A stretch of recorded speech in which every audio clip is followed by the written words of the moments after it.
வாழ்க வையகம், வாழ்க வையகம், வாழ்க வளமுடன்.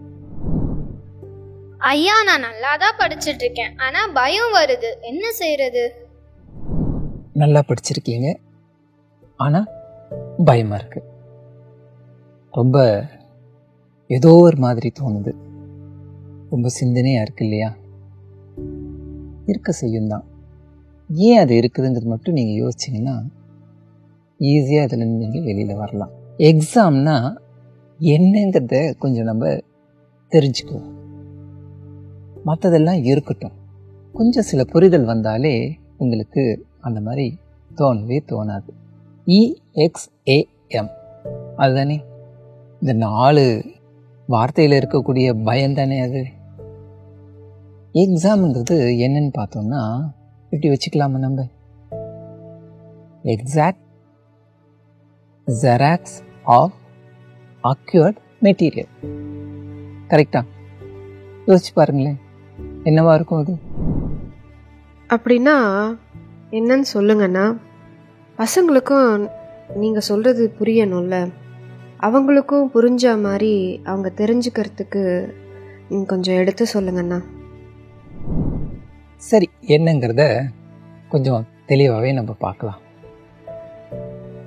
இந்த எக்ஸாம் அப்படிங்கிறத சொன்னோம்னா வேறு ஒன்றுமே கிடையாது. ஒரு லேர்னிங் ப்ராசஸில் நெக்ஸ்ட் லெவலில் செய்யக்கூடிய ஒரு ப்ராசஸ் தான். எல்லாமே ஒரு ப்ராசஸில் இருக்கக்கூடியது. ஒன்றுலேருந்து இன்னொன்று மாறணும்னு சொன்னால் என்ன ஆகணும்?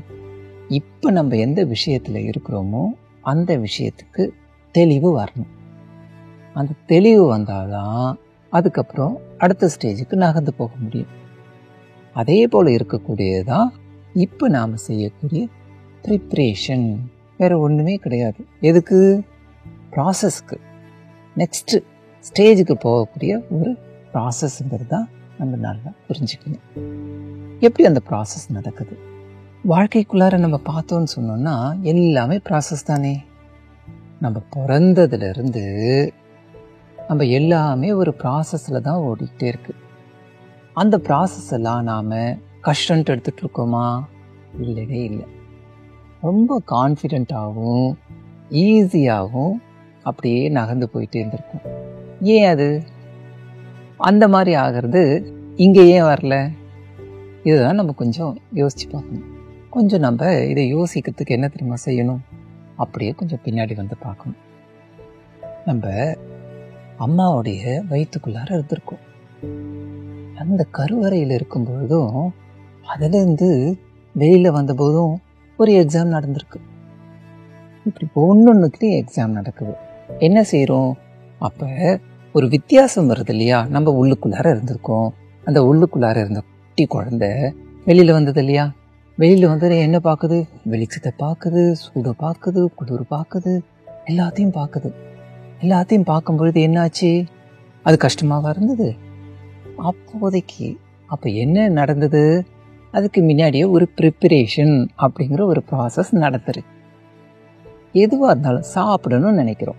சாப்பிடணும்னு நினைக்கும் போதும் அதே மாதிரி ஒரு ப்ரிப்பரேஷன் உடம்புக்குள்ளாரையும் நடக்குது, மனசுக்குள்ளாரையும் நடக்குது இல்லையா?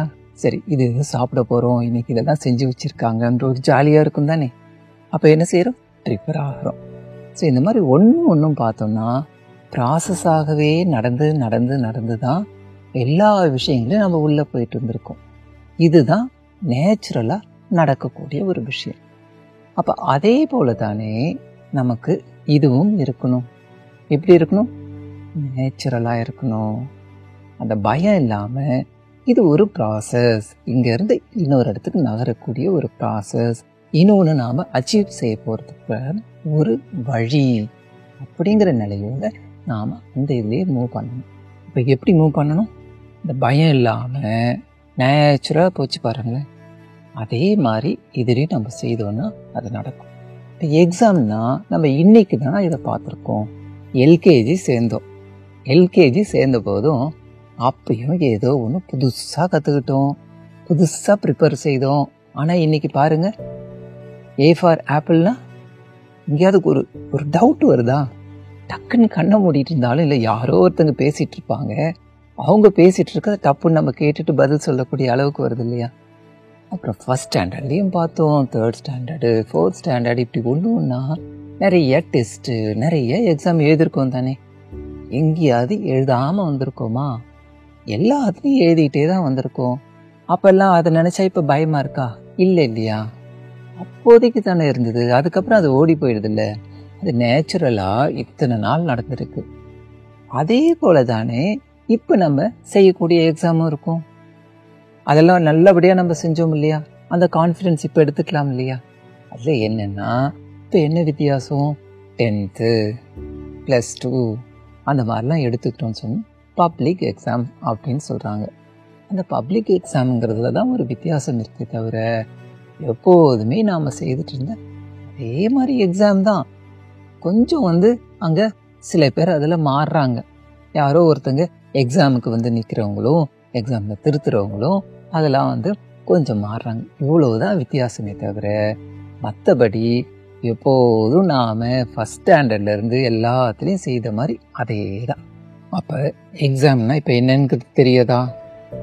டீச்சர்ஸ் மாற போகிறாங்க, திருத்துறவங்க மாற போகிறாங்க. மற்றபடி என்ன நடக்குது? நாம் என்ன சப்ஜெக்ட் இருக்கு இல்லையா, அந்த சப்ஜெக்டை எக்ஸாக்டாக ஒரு ஜெராக்ஸ் காப்பி எடுக்கிறோம். எங்கள் மனசில் ஒரு ஜெராக்ஸ் காப்பி எடுக்கிறோம். எது நாம் என்ன படிக்கிறோமோ அந்த மெட்டீரியலை, அதாவது அந்த சப்ஜெக்டை, அதுதான் அக்யூர் மெட்டீரியல் அப்படின்னு சொன்னோம். எக்ஸாக்டாக அதை ஒரு ஜெராக்ஸ் காப்பி. இதை எடுத்து என்ன செய்ய போகிறோம்? அந்த ஜெராக்ஸ் காப்பி எதில் கொடுக்க போகிறோம்? ஆன்சர் ஷீட்டில், எக்ஸாம் ஹாலில் ஆன்சர் ஷீட்டில் கொடுக்க போகிறோம். இது தெளிவாக நம்ம புரிஞ்சுக்கணும். சிம்பிள் ப்ராசஸ் ஒன்று நடக்குது. அதுக்கு நம்ம என்ன செய்யணும் அப்படிங்கிறது தான் நம்ம யோசிக்கணும். அம்மா சொல்றாங்க நீ நல்லா படிச்சாதான் மார்க் வரும்னு. ஆனா எக்ஸாம் பேப்பர்ல டீச்சர் மார்க் போட்டாதானே வரும் சொல்லுங்க. அப்ப இங்க யார் யாரெல்லாம் சம்மந்தப்படுத்திருக்காங்கன்னு பார்க்கணும். ஏன்னா உங்களுக்குள்ளார இப்ப வந்திருக்க சந்தேகம் என்னது? இது நான் நல்லா படிச்சு எழுதினாலும் திருத்துறவங்களது பொறுத்து தானே அப்படிங்கிறது சந்தேகம் வருது தானே.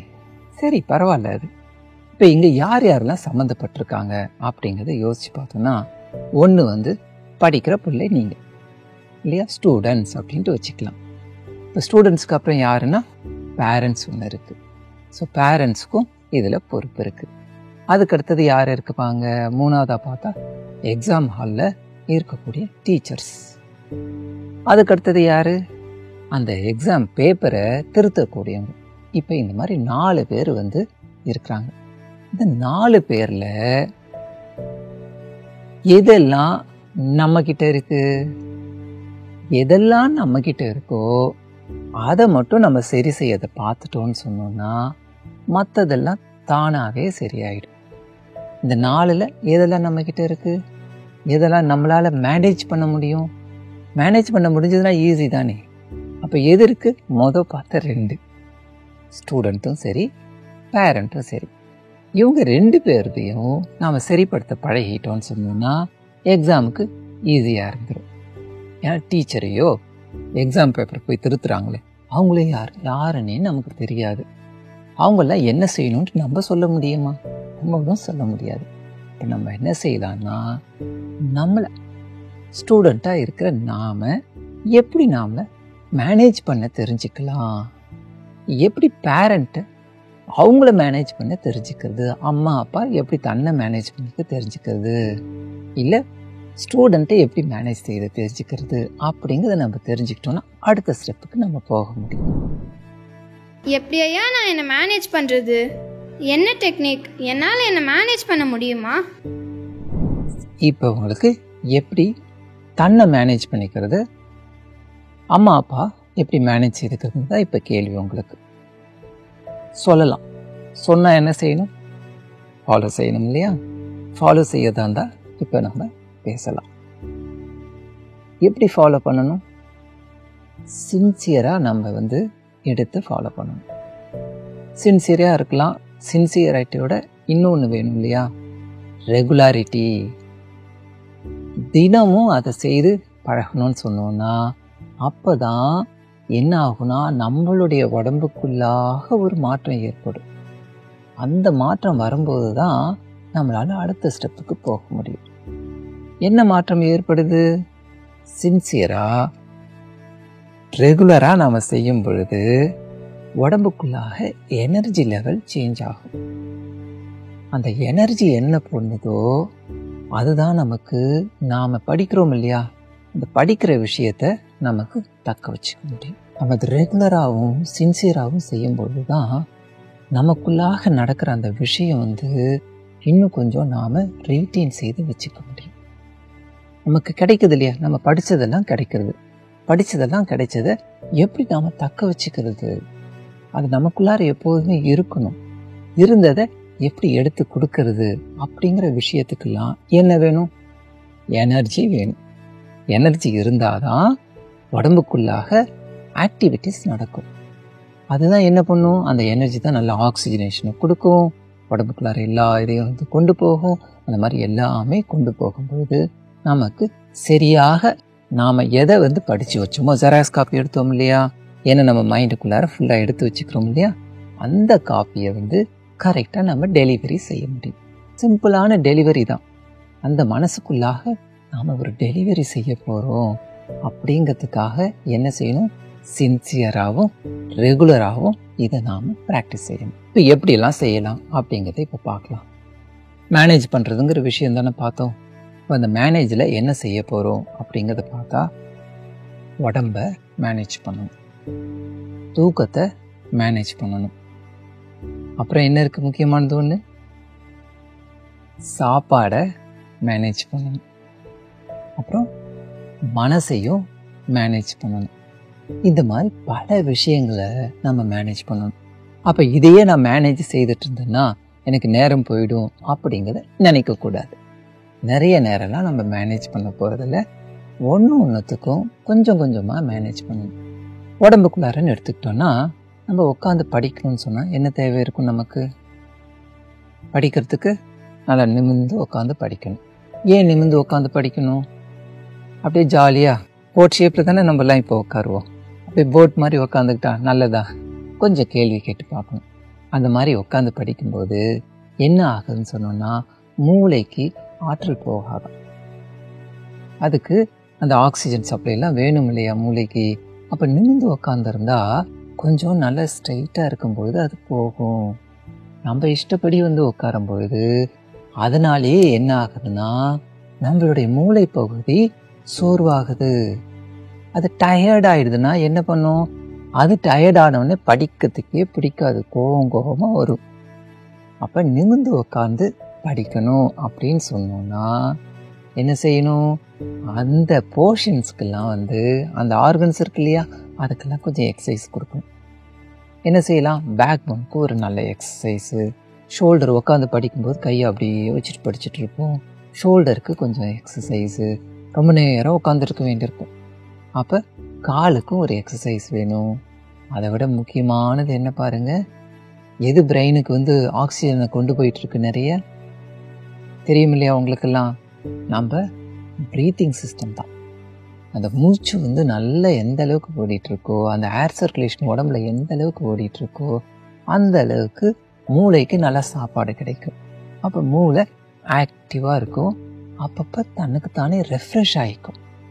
அந்த பிரெத் இருக்கு இல்லையா, காற்று உள்ளே போகுது இல்லையா, காற்று போனோடனே மூளை செல் எல்லாம் விரிய ஆரம்பிச்சிருக்கும். அது கிடைச்ச உடனே அப்போ என்ன செய்வோம்? ஈஸியாக அப்படியே கேமரா மாதிரி டக்குன்னு கேப்சர் பண்ணுவோம். ஆக்டிவாக இருந்தால் தானே செய்ய முடியும். கேப்சரும் செய்தோம், கேப்சர் செய்ததை உள்ளே கொண்டு போய் வச்சுட்டு இருக்கிறதுனால திரும்பி கொடுக்கும்போதும் அதே ஆக்டிவ்னஸ் நமக்கு வரும். இந்த மாதிரி எல்லாவற்றையும் சரி பண்ணணும். இது எல்லாத்தையும் இப்போ செய்யக்கூடியவர் உடம்பு செல்ல நல்ல நேராக உட்காந்து பழகிட்டேன், எல்லாம் செய்துட்ருக்கேன் அப்படின்னு சொன்னாலும் ஒருத்தர் ரொம்ப முக்கியமானவர் பாருங்கள். நம்மக்கிட்ட இருக்கிற கேமரா எது? நம்மளுடைய கண்ணு. அந்த கண்ணு வழியாக நிறைய செலவு பண்ணுறோம். நிறைய தான் நம்ம மொபைல் பார்க்குறோம், படம் பார்க்குறோம், அதெல்லாம் செய்யும்போது எப்படி இருக்குது? ஜாலியாக இருக்குது. ஆனால் கண்ணுக்கு கொஞ்சம் டயர்டாகிறது இல்லையா? அதே போல் தான் படிக்கும் பொழுதும் கண்ணு டயர்டாகும் தான். ஏன்னா கண்டினியூஸாக குட்டி எழுத்தாக வேற படிச்சுட்ருப்போம். படம்னா கூட பெருசு பெருசாக பார்த்துற போது வேறு மாதிரி. ஆனால் இதில் ஒரே மாதிரி இதில் வந்து அதை படிக்கும்பொழுது கண்ணுக்கு ஸ்ட்ரெயின் ஆகத்தான் செய்யும். ஆனால் அது ஸ்ட்ரெயின் கிடையாது, அதுக்காக தானே கண் இருக்குது, கேப்சர் பண்ணுறதுக்காக தானே. அப்போ அதை கேப்சர் செய்யும்போது அது எப்படி நல்லா ஃப்ரெஷ்ஷாக வந்து அந்த கண்ணில் இருக்கக்கூடிய நர்வ்ஸ் எல்லாம் எப்படி ஃப்ரெஷ்ஷாக வச்சுக்கிறதுன்னு சொல்லி முக்கியமாக கண்களுக்கு பயிற்சியை கொடுக்கணும். பயிற்சின்னா செய்துக்கிட்டே இருக்கிறதுங்களா கிடையாது, கண்ணுக்கு அப்பப்போ ரெஸ்ட்டு கொடுக்கணும். அந்த ரெஸ்ட்டு கொடுத்தாலே தனக்கு தானே அது சரிப்படுத்திக்கும். ரெஸ்ட்டுன்னு சொன்னோன்னு ஜாலியாக போய் படுத்துடலாம் அப்படிங்கிறத நினச்சிக்காதீங்க.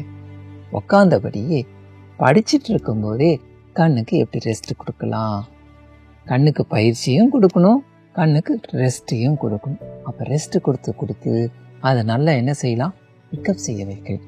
அப்போ ஈஸியாக கேப்சர் செய்யுது. ஸோ கண்ணுக்கு பயிற்சி ரொம்ப முக்கியம். அப்போ உடம்பை கிட்டத்தட்ட மேனேஜ் பண்ணிக்கும். இந்த உடம்பெல்லாம் மேனேஜ் செய்து வச்சிட்ருக்கோம் அப்படிங்கும்போது இன்னொரு 2 விஷயம் அதுக்கு வந்து முக்கியமாக உடம்போடு சேர்ந்து வருது. ஒன்று என்ன அப்படிங்கிறத பார்த்தோம்னா சாப்பாடு. நம்ம என்ன சாப்பிட்றோமோ அந்த சாப்பாடு தான் இந்த உடம்பாக மாறிக்கிட்டு இருக்கு.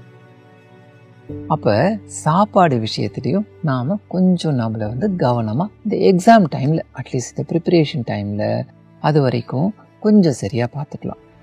ஏதாவது ஒன்று தேவையில்லாமல் சாப்பிட்டோன்னா அப்செட் ஆகுதா இல்லையா? அப்போ உடம்பு அப்செட் ஆச்சுன்னா என்ன ஆகும், எனர்ஜி போகுதா இல்லையா? நம்ம என்னெல்லாம் சாப்பிட்றோமோ என்னெல்லாம் செய்கிறோமோ எல்லாத்துக்கும் காரணம் எனர்ஜி தான். அப்போ எனர்ஜி நிறையா வச்சுக்கணும் அப்படின்னு சொன்னோம்னா சாப்பாடையும் சரியாக வச்சுக்கணும். என்னென்னா சாப்பாடை செரிக்கிறதுக்கு எனர்ஜி தானே தேவையாக இருக்குது. கண்டபடி சாப்பிட்டோன்னா என்ன பண்ணும், கஷ்டப்படும். ஏற்கனவே நமக்கு வந்து படிக்கிறதுல நிறைய சத்தம் கேட்டுன்னு இருக்கு, வயிற்றுலேயும் நிறைய சத்தம் கேட்டுச்சுன்னா என்ன ஆகும், அதையும் சரியாக நம்ம அட்ஜஸ்ட் பண்ணணும். அதுக்கு வயிற்றுக்கு வேண்டிய பயிற்சி நம்ம சாப்பாடு வழியாக சரியாக கொடுக்கணும். என்ன மாதிரி சாப்பிட்டா நல்லது, லைட்டாக சாப்பிட்றது, சீக்கிரமாக சாப்பிட்றது. எப்போ தூங்கிறதுக்கு முன்னாடி சீக்கிரமாக சாப்பிடணும். தூங்குற நேரத்தில் சாப்பிட்டுட்டு தூங்குறது, கண்ட நேரத்தில் சாப்பிட்றது அப்படிங்கிறதெல்லாம் வச்சுக்கக்கூடாது. எதுக்காக இதை வந்து தூங்குறதுக்கு முன்னாடி அப்படின்னு சொல்கிறோம் தெரியுமா?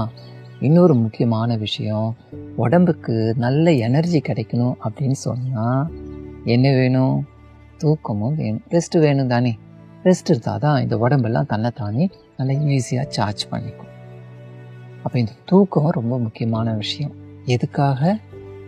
அந்த தூக்கத்தில் என்ன நடக்குது, சார்ஜிங் நடக்குது. அது எப்போ நடக்குதுன்னு சொன்னோம்னா ஒரு குறிப்பிட்ட நேரத்தில் தான் நடக்குது. எந்த நேரத்தில் தூங்கணும், எந்த நேரத்தில் எழுந்திருக்கணுங்கிற விஷயமும் நமக்கு ரொம்ப முக்கியமானது.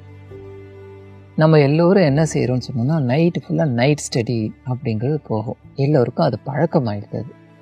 நைட் ஸ்டடி அப்படிங்கிறத விட எர்லி மார்னிங் ஸ்டடி அப்படிங்கிறது ஒன்று இருக்குது. அது நமக்கு கொஞ்சம் வரதில்லை. என்ன காரணம்னா பிடிச்ச புடியில் அப்படியே உட்காந்துட்டோம்னா நம்ம முடிச்சிடலாம், இல்லாட்டி காலையில் எழுந்திருப்பேனா இல்லையாங்கிற சந்தேகம் வர்றதுனாலேயே நம்ம வந்து அந்த காலையில் எழுந்திருக்க பழக்கத்தை விட்டுருவோம். ஆனால் இந்த பூமிக்குள்ளார ஒரு அற்புதமான விஷயம் நடந்துட்டுருக்கு. கால வேளையில் அமைதி அப்படிங்கிற ஒரு விஷயம் இருந்துட்டுருக்கு. அந்த அமைதிங்கிற விஷயம் இருக்கிற காரணத்தினால என்ன ஆகுன்னு சொன்னோம்னா நமக்கும் அதே அமைதியை உருவாக்குது. நாம் அமைதியாக இருக்கணும்னு கூட இல்லை, அதுவே நம்மளை வந்து தள்ளிடும். அமைதிக்குள்ளார தள்ளிட்டோம்னாலே எந்த ஒரு விஷயத்தையும் வேக வேகமாக செய்ய முடியும், நல்லாவும் செய்யணும். அப்போ என்ன செய்யலாம், சீக்கிரமாக தூங்கி காலையிலேயே எழுந்திரிச்சு படிக்கிறதுங்கிற பழக்கத்தை வர வச்சோன்னா இன்னும் நல்லா சிறப்பாக படிக்க முடியும். என்ன காரணங்கிறது இன்னொன்று சொன்னால் நீங்கள் நல்லா புரிஞ்சிக்க முடியும். காலை வேளையில் நிறைய நல்ல கனெக்ஷன்ஸ் எல்லாம் ஒர்க் அவுட் ஆகும். நிறைய பேர் தூங்கிட்டு இருப்பாங்க. தூங்கிட்டு இருக்கிறதுனால அந்த வேவ்ஸ் எல்லாம் இருக்குது இல்லையா, அதெல்லாம் கொஞ்சம் கம்மியாக இருக்கும். அப்போ அந்த மாதிரி கம்மியாக தேவையில்லாத வேவ்ஸ் எல்லாம் கம்மியாக இருக்கும் பொழுது நல்ல வேவ்ஸ் எல்லாம் இருக்குது பாருங்கள், அந்த வேவ்ஸ் எல்லாம் ஒர்க் அவுட் ஆகும். நிறைய பேர் சக்ஸஸ்ஃபுல்லாக ஆனவங்களாம் யார் அப்படிங்கிறத பார்த்தோன்னா அவங்ககிட்ட இந்த காலையில் எழுந்திருக்கிற பழக்கம் ஒன்று இருக்குது அப்படின்ட்டு சயின்ஸே ப்ரூவ் செய்யுது. இப்போ காலையில் எழுந்திரிச்சா ஏதோ ஒன்று நடக்குது அப்படிங்கிறது புரியுறது இல்லையா? அப்போ அந்த மாதிரி மாற்றி பார்த்தோன்னா நிச்சயமாக அது சரியாக இருக்கும் நமக்கு. ஆனால் எப்படி மாற்ற முடியும், அது ஒரு பெரிய சந்தேகமாக இருக்கு இல்லையா? அவ்வளோ சீக்கிரத்தில் மாற்றிட முடியுமானா இல்லை தான். அதுக்கு தான் என்ன சொன்னோம்னா சாப்பாடுங்கிற ஒரு விஷயத்தில் கொஞ்சம் கவனமாக இருக்கணும்.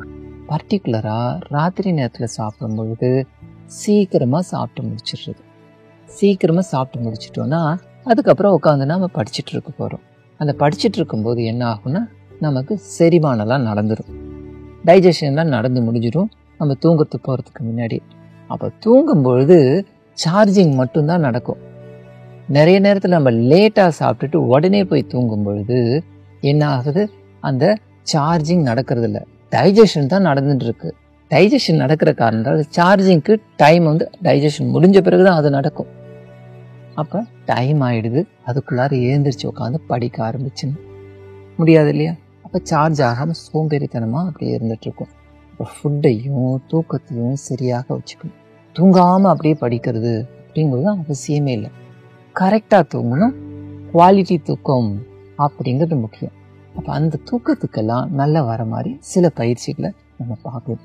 எப்படி அந்த உடம்பு முழுக்க தூங்க வைக்கிறது, உடம்புல இருக்கிற ஒவ்வொரு ஆர்கன்ஸ் இருக்கு இல்லையா, ஒவ்வொரு உறுப்புகள், அந்த உறுப்புகளை எல்லாம் எப்படி தூங்க வைக்கிறதுங்கிறது அருமையான சூப்பர் சிம்பிள் டெக்னிக். எங்கே இருந்தாலும் அதை செய்ய முடியும். ஈஸியாக குயிக் சார்ஜிங் அப்படின்னு சொல்லுவோம் இல்லையா, அந்த மாதிரி ஒரு சார்ஜிங் மெத்தடை செய்யறது. இதெல்லாம் நம்ம செய்து பார்த்தோம்னா தூக்கத்தையும் அட்ஜஸ்ட் பண்ணிக்கலாம், நம்முடைய சாப்பாடையும் அட்ஜஸ்ட் செய்து நாம் சரியாக கொண்டு போக முடியும். அப்போ என்னெல்லாம் செய்ய போகிறோம், திரும்பி நாம் உடம்புக்கு வேண்டிய விஷயத்தை பார்க்க போகிறோம்.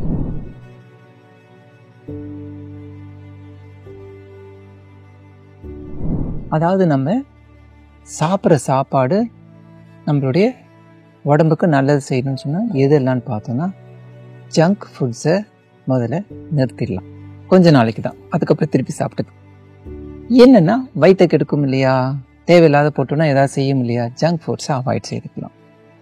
படிக்கிற போது பக்கத்துலேயே தண்ணி எப்போதுமே வச்சுக்கலாம். என்னென்னா உடம்பு வந்து ட்ரைன் ஆகிறதுக்கு போது தண்ணி அடிக்கடி உள்ளே போயிட்டே இருந்ததுன்னா அந்த ட்ரைனிங்கிறது நடக்காது. டீஹைட்ரேஷன் அப்படியெல்லாம் இருக்கும் இல்லையா, ஏன்னா சூடாகும் உடம்புல. நம்ம படிக்கும்பொழுது நிறைய யோசிக்கிறோம், அதெல்லாம் சூடாகிட்டே இருக்கும். தண்ணி அடிக்கடி குடிக்கிறங்கிறது பழக்கத்தை வச்சுக்கணும். அதுவும் சுடு தண்ணி அப்படிங்கிற மாதிரி குடித்தா கொஞ்சம் ஆக்டிவாகவும் இருக்க முடியும். அதுக்கு டீயை நிறையா குடிக்கிற பழக்கம் அப்படிங்கிறதெல்லாம் விட சுடு தண்ணி பெஸ்ட்டு மெடிசின். அதை அடிக்கடி சிப் செய்து கொஞ்சம் அப்படி நிறைய குடிக்கணுங்கிறதுலாம் இல்லை. திடீர்னு நம்ம என்ன செய்வோம், சுத்தமாக அப்படியே குடிக்காமல் இருந்துட்டு அப்படியே போய் மடமடன்னு குடிச்சிட்டு இருப்போம். அப்படியும் செய்யக்கூடாது. சலைவா வந்து எப்போதுமே உள்ளே போகணும். அது மெதுவாக வந்து அப்போ கொஞ்சம் கொஞ்சமாக நம்ம குடிக்கும்போது படிச்சுட்டு பக்கத்தில் அப்படியே ஸ்டைலாக எடுத்துகிட்டு குடிச்சிக்கலாமே. அப்படியே கொஞ்சம் அப்படியே குடிச்சிட்டு அப்படியே அந்த லிப்ஸுக்கெல்லாம் வந்து கொஞ்சம் அப்படியே அந்த இது போகும்பொழுது ட்ரை ஆகாமல் அதெல்லாமே நமக்கு அந்த சென்சிட்டிவான ஏரியாஸ் இல்லையா, அதெல்லாம் என்ன செய்யணும், கம்ஃபர்டபுளாக இருக்கும். ஏன்னா நம்ம படிக்கும்பொழுது நிறைய மூமெண்ட்ஸ் கொடுத்துட்ருப்போம், அதெல்லாம் செய்யும்போது ட்ரை ஆகும். ட்ரை ஆக ஆக அதுவே ஒரு டிஸ்கம்ஃபர்ட் கொடுக்கும். அப்போ இந்த தண்ணி குடிக்கிற பழக்கத்தை, நல்ல பழக்கத்தை ஏற்படுத்தி வச்சுக்கலாம். சொன்ன மாதிரி லைட் ஃபுட்டை ப்ராக்டிஸ் பண்ணணும். அதுவும் முக்கியமாக வந்து க்ரீன்ஸை வந்து இப்பயாவது கொஞ்சம் சேர்த்துக்கு பார்க்கணும். பச்சை கலரில் பார்த்தாலே அம்மா கிட்ட அவ்வளோ கோபம் வரும். இதை யார் சாப்பிடுவா, கீரை சொல்கிறதுலாம் என்னென்னா அதிலெல்லாம் நிறைய விஷயங்கள் இருக்கும். க்ரீன்ஸ்லாம் இருக்கக்கூடிய அந்த கீரையில் நிறைய நமக்கு சத்துக்கள் கிடைக்கும். சூப் மாதிரி செய்து கொடுத்து அதை குடிக்கலாம். இந்த மாதிரிலாம் குடிக்கும் பொழுது இந்த க்ரீன்ஸ் என்ன செய்யணும், ஃபைபர் கண்டென்ட் எப்போதும் அதில் அதிகமாக இருக்கும் கீரையிலலாம். அந்த கீரையோடைய ஃபைபர் கண்டென்ட் உள்ளே போடும் பொழுது ஸ்டொமக் கிளியராகும். வயிறு கிளியராக இருந்தாலே மூளைக்கு நல்ல சக்தி போகும். ஏன்னா மந்தமாக இருக்கும் அப்படின்னு சொல்லுவாங்க இல்லையா, மந்தமாக இருக்குதுன்னா வயிறும் மந்தமாக இருந்தால் மூளையும் மந்தமாக இருக்கும். அதனால் இந்த ஃபுட்டில் இந்த விஷயங்கள்லாம் நீங்கள் ரெகுலராக எக்ஸாம் நம்ம முடித்து வெளியில் வர வரைக்கும் கொஞ்சம் இதை நாம் ஒரு விரதமாக நினச்சி ஃபாலோ செய்தோம்னா அற்புதமாக ஜாலியாக இருக்கும்.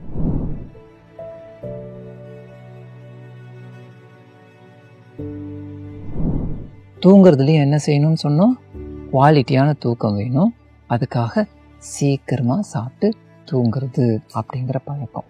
ஸோ தூங்குற போது முக்கியமாக ஒரு விஷயம் கவனிக்கணும், ஞாபகம் வச்சுக்கோங்க. இதெல்லாம் நீங்கள் என்ன செய்யலான்னா ஒரு டேபிள் போட்டு ஒரு சார்ட் மாதிரி போட்டு வச்சு இதெல்லாம் செய்து டு டூஸ் அப்படின்னு சொல்லி போட்டு வச்சுக்கிட்டு ஒன்று ஒன்றா டெய்லி ஃபாலோ பண்ணிட்டு டிக் செய்துக்கிட்டே வரணும்.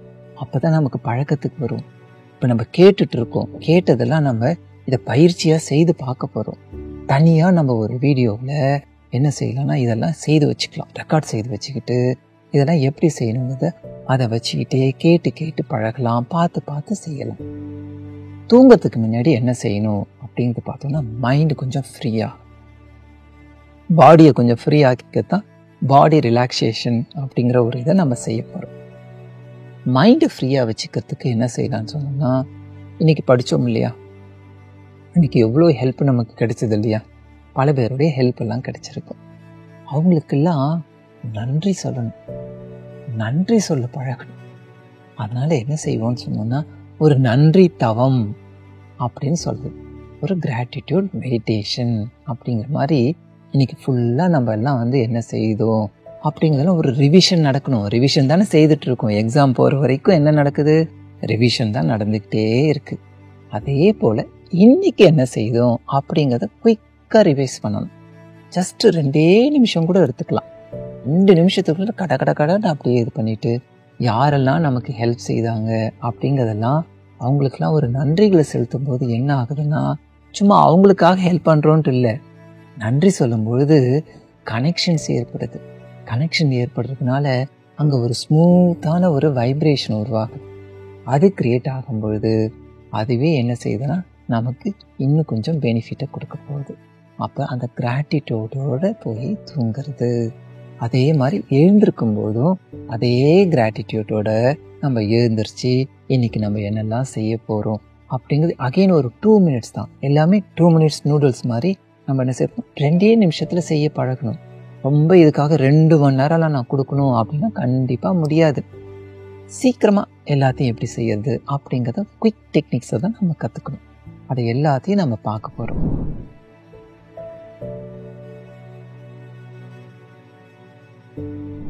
இந்த சாப்பாடு அப்படிங்கிற ஒரு விஷயத்தில் இன்னொருத்தர் ரொம்ப முக்கியமான ஆள். ஈஸியாக எனர்ஜியை கொடுப்பாங்க. சாப்பாடு நம்ம இந்த சாலிட் ஃபுட் இருக்கு இல்லைங்களா, சமைச்ச உணவெல்லாம் சாப்பிடும்பொழுது அது என்ன ஆகும்னா தனக்கு வேண்டியதெல்லாம் கன்வெர்ட் ஆகி வரத்துக்குன்ட்டு கொஞ்சம் ஏன்னா ப்ராசஸ் பண்ணுறோம்ல, ப்ராசஸ் செய்யும்போது அதில் ஏதோ ஒன்று மாறுது இல்லையா, மாறுறது தகுந்த மாதிரி என் உடம்பு அப்படி தான் எடுத்துக்கும். ஃப்ரூட்ஸ் இருக்குது பார்த்தீங்களா, ஃப்ரூட்ஸ் எல்லாம் எடுத்துக்கிட்டோன்னா டைரக்ட் எனர்ஜி கொடுக்கும். ஏன்னா அது நேச்சுரலாக இருக்கிறது தானே, இந்த பாடியும் நேச்சுரல் தானே வந்தது. இந்த பாடியும் நேச்சுரலாக வந்ததுனால நேச்சுரும் டக்குன்னு பேசிக்குமா. அப்போ இந்த ஃப்ரூட்ஸ் சாப்பிட்ற பழக்கம் படிக்கும்போது பக்கத்தில் ஏதாவது ஒரு ஃப்ரூட்ஸ் உங்களுக்கு பிடிச்ச ஃப்ரூட்ஸை வச்சுக்கோங்க. இதெல்லாம் சிலதெல்லாம் எனர்ஜி தரக்கூடிய ஃப்ரூட்ஸ் அப்படிங்கிற மாதிரி. இப்போ ஆரஞ்சு இதெல்லாம் என்னென்னா அதுலேருந்து வரக்கூடிய அந்த ஒரு ஆசிட் இருக்குது பாருங்கள், அது முறிக்கும் போதே ஒரு மாதிரி ஒரு காரமாக ஒரு இது வரும். அது எல்லாமே ரெஜூனேட் பண்ணக்கூடிய ஒரு விஷயங்கள், எனர்ஜியை உடம்புக்குள்ளாக பாஸ் பண்ணக்கூடிய விஷயங்கள். இந்த மாதிரி சில பழங்கள்லாம் இருக்கக்கூடியதை அப்பப்போ கொஞ்சம் நடுவில் சாப்பிட்டுக்கிறது. அப்படிங்கும்போது எந்த ஃப்ரூட்ஸு, ஆரஞ்சு இருக்குது, ஆப்பிள் இருக்குது, ஏன் தக்காளி கூட நீங்கள் சாப்பிட்டீங்கன்னா அவ்வளோ சூப்பராக இருக்கும். அதை விட இன்னும் கொஞ்சம் நெல்லிக்காய், முகம்லாம் ஒரு மாதிரி ஆகும். நெல்லிக்காய்ன்னு கேட்ட உடனே நெல்லிக்காயை கடித்தாலே எப்படி இருக்கும், துவர்ப்பாக இருக்கும், கசப்பாக இருக்கும், இனிப்பாகவும் இருக்கும். எல்லாமே சேர்ந்து வரும்பொழுது உடம்புக்குள்ளாக அந்த எல்லா தன்மைகளையும் போய் வரணும். அந்த எல்லா தன்மையும் போய் வரும்போது உடம்பு தன்னை தானே ஈஸியாக ரெடி பண்ணிக்கும். இப்போ நம்ம சாப்பிடும்போது உப்பு இல்லைன்னு வச்சுக்கோங்களேன், எப்படி இருக்குது, சாப்பிட முடியாதுல்ல.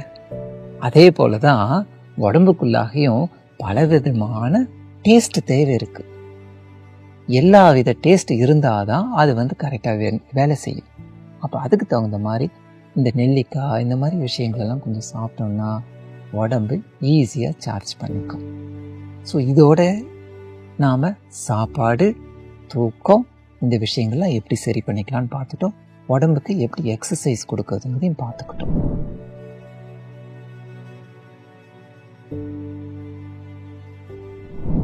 கண்ணுக்கு முக்கியமாக நம்ம பார்த்தது என்னென்னா, கண்ணை அடிக்கடி ரெஸ்ட்டு கொடுக்கணும். எப்போதுமே அப்படியே ஜாலியாக ரெஸ்ட்டு கொடுத்துட்டா நல்லா இருக்கும் இல்லையா? அப்படி இல்லை, ஒரு 2 மணி நேரத்துக்கு ஒரு தடவை கொஞ்சம் ஒரு 2 நிமிஷம் 5 நிமிஷம் கண்ணை மூடிக்கிட்டே இருந்தோம்னா, கண்ணை மூடிக்கிறதுல ஒரு டெக்னிக் இருக்குது. எப்படி கண்ணை மூடிட்டு இருக்கிறதையும் நம்ம பார்க்க போகிறோம். அந்த மாதிரி கண்ணை மூடிட்டு இருந்தோம்னா ஐ பாமிங் அப்படின்னு சொல்லுவாங்க. அதை செய்துட்டு இருந்தோம்னா கண்ணுக்கு ஈஸியாக சார்ஜ் ஆகிடும். அப்புறம் எப்படி அதை ரெஸ்ட் கொடுக்கறதுங்கிறதும் நடந்துருது, சார்ஜ் பண்ணுறதும் நடந்துருது. உடம்புக்கு வேண்டிய சில எக்ஸசைஸ் எல்லாம் கொடுக்குறோம். என்னது? காலுக்கு, கைக்கு கை பயிற்சி, கால் பயிற்சி, அப்புறம் முதுகுக்கெல்லாம் எப்படி எக்ஸசைஸ் கொடுக்கறது, இந்த மாதிரிலாம் சில எக்ஸசைஸை நம்ம மூளைக்கு எப்படி ஆற்றலை அதிகமாக கொண்டு போகிறது அப்படிங்கிற மாதிரி பயிற்சிகள்லாம் நம்ம செய்துட்டோம்னு சொன்னோம்னா இதெல்லாம் சரி செய்திடலாம்.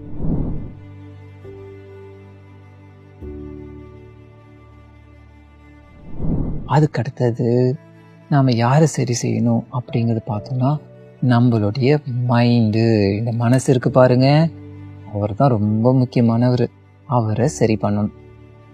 இவரை எப்படி சரி பண்ணுறது? அதுக்கு ஒரு ப்ராசஸ் அகைன் நம்ம பார்க்கலாம். எந்த மாதிரி விதத்தில் மனசை டியூன் பண்ண போகிறோம், எப்படி மனசை கரெக்டாக ட்ராக்கில் கொண்டு வர்றது, என்ன செய்யலான்னு பார்த்தோம்னா மெடிடேஷன் அப்படிங்கிறது ஒன்று சிம்பிளாக செய்யலாம். இதுக்குன்னு பெருசாக போய் கற்றுக்கிட்டு நம்ம அப்படியே ஒரு மாதிரி உட்காந்துக்கிட்டு எங்கேயாவது போய் செய்யணுங்கிறதுனா வீட்லேயே டெய்லி நம்ம கொஞ்ச நேரம் உட்காந்துக்க பழகணும். மனசை கொஞ்ச நேரம் உட்கார விடுறதுக்கு பழக்கி விடணும். என்ன செய்யணும்? நம்ம எல்லாருக்கும் ஆகே நன்றிகளை செலுத்தணும். நன்றி மெடிடேஷன் அப்படிங்கிற ஒரு விஷயத்த செய்யணும். அது செய்யும்போது என்ன ஆகுதுன்னா ஞாபகம் வரும். நமக்கு என்னெல்லாம் தேவை இருக்குது அப்படிங்கிற ஞாபகம் இதெல்லாம் நான் நினச்சி பார்க்கும்போதே வந்துடும். முக்கியமாக எனக்கு என்ன தேவை அப்படிங்கிறது பார்க்கணும். இந்த பிரபஞ்சம்தான் எனக்கு தேவை. பிரபஞ்சத்துக்குள்ளார என்ன இருக்குது? நிறைய ஆற்றல் இருக்குது. அந்த ஆற்றல் இருக்கக்கூடிய பிரபஞ்சத்தில் இருந்து வரக்கூடிய ஆற்றலை வச்சுக்கிட்டு தான் எனக்கும் உள்ளே ஓடிட்டுருக்கு. அப்போ என்ன செய்யணும்னா பிரபஞ்சத்தை கனெக்ட் செய்யக்கூடிய சில மெடிடேஷன் சொன்னோன்னா நிறையாவா செய்ய போகிறோம் அப்படிலாம் நினைக்கிறதுக்கு இல்லை. ஃபஸ்ட்டு இதை நம்ம பேசுகிறோம்னா குட்டி குட்டியாக செய்ய போகிறோம். அதுக்கப்புறம் என்ன செய்யணும்னு சொன்னோம்னா பிரபஞ்சத்துக்குள்ளாக எவ்வளவு பெரியவங்கள்லாம் இருக்காங்க, எவ்வளவு அறிவாளிகள்லாம் இருக்காங்க, சிந்தனையாளர்கள் அப்படிலாம் சொல்கிறோம். எவ்வளோ பேர் படிச்சுட்டு பெரிய பெரிய ஆளானவங்கலாம் இருக்காங்க இல்லையா? அவங்களோடலாம் கனெக்ஷன் ஆச்சுன்னா நமக்கு என்ன செய்யும்? அந்த கனெக்ஷன், அவங்களுடைய அறிவு, அவங்களுடைய ஆற்றல் இருக்குது பாருங்கள், அதெல்லாம் நமக்கு வேலை செய்யும் இல்லையா? ஸோ அந்த மாதிரி மாஸ்டர்ஸோடலாம் கனெக்ட் ஆகிறது. ஸோ கனெக்டிங் வித் மாஸ்டர்ஸ், அந்த மாதிரி கொஞ்ச நேரம் ஒரு மெடிடேஷன் செய்யலாம். ஸோ இதெல்லாம் செய்து முடித்த பிறகு என்ன செய்யணும்? மூச்சுன்ட்டு இருக்கு இல்லைங்களா? இந்த மூச்சை ஒரு ட்ராக்ல கொண்டு போக பழகிட்டோன்னு சொன்னோன்னா உடம்பு சார்ஜ் ஆகிக்கிட்டே இருக்கும், அதே நேரத்தில் அமைதியாகவும் இருந்துகிட்ருக்கும். படிக்கும் பொழுதும் இதே இது ஓடிக்கிட்டே இருக்கும். அந்த ஓட்டம் அப்படியே ஓடிக்கிட்டே இருந்ததுன்னா பேரலல் ட்ராக்ல ஓடும். நம்மளாம் யார்? Parallel processors. சூப்பர் கம்ப்யூட்டரில் என்ன ஆகுது? நம்ம ஆண்ட்ராய்டு ஃபோன்லேயே என்ன ஆகுது, இல்லை ஐஃபோனு ஏதோ ஒன்று எடுத்துக்கோங்க, ஃபோன்லேயே என்ன ஆகுது? எவ்வளோ ப்ராசஸ் நடக்குது, பேரலாக நடக்குது இல்லையா? அதே போல் நம்மளுக்குள்ளாரையும் பேரலாக நடக்கக்கூடிய விஷயங்கள் இருக்குது. அப்போ படிக்கும்பொழுதும் எப்படி பேரலாக சார்ஜிங் விஷயத்தை கொண்டு வர்றது அப்படின்னா ப்ரீத்திங் டெக்னிக், ப்ரீத்திங் மெடிடேஷன் அப்படிங்கிறதெல்லாம் இருக்குது. அதை செய்து பழகிற போது பேரலாக அதுவும் நமக்குள்ளாக நடக்க ஆரம்பிச்சிடும். அதுக்கப்புறம் என்ன வேணும்னு சொன்னோம்னா நமக்கு எந்த ஒரு விஷயத்தை ஆரம்பிக்கும் பொழுதும் அது சரியாக நடக்கணும் அப்படிங்கிறதுக்காக நமக்கு ஒரு ப்ரொடெக்ஷன் ஃபீல்டு வேணும். அப்போ அந்த மாதிரி எப்படி ஒரு ப்ரொடெக்ஷன் ஃபீல்டை க்ரியேட் பண்ணுறது? நம்மளை சுற்றி ஒரு கவசம், ஒரு ஷீல்டை உருவாக்கி வச்சுக்கணும். அப்போ அந்த ஷீல்டில் வேறு யாரும் நமக்கு தொந்தரவு செய்யாத அளவுக்கு, இல்லை நாமளே கூட தொந்தரவு பண்ணிக்கோம் இல்லையா, அந்த மாதிரி இல்லாத அளவுக்கு அந்த ப்ரொடெக்ஷன் ஃபீல்டு நம்மளை காப்பாற்றிக்கிட்டே வர்றதுக்கு அதுக்கு ஒரு வழி. டிவைன் ப்ரொடெக்ஷன் அப்படிங்கிற ஒரு விஷயத்தை அந்த இறையர்கள்ட்ட இருந்து நாம் ப்ரொடெக்ஷன் ஷீல்டையும் வாங்கி வச்சுக்கலாம். இதெல்லாம் வாங்கி வச்சுக்கிட்டா நம்மளுடைய மைண்டை டியூன் செய்து நாம் வச்சுக்கிட்டு உடம்பையும் மைண்டையும் சரியாக வச்சுட்டு நாம் செய்யறதுக்கு தேவையான பயிற்சியெல்லாம் தனியாக பார்க்க போகிறோம். அதை பார்த்து பழகவும் போகிறோம். நம்ம பயம் இல்லாமல் இருக்கவும் முடியும்.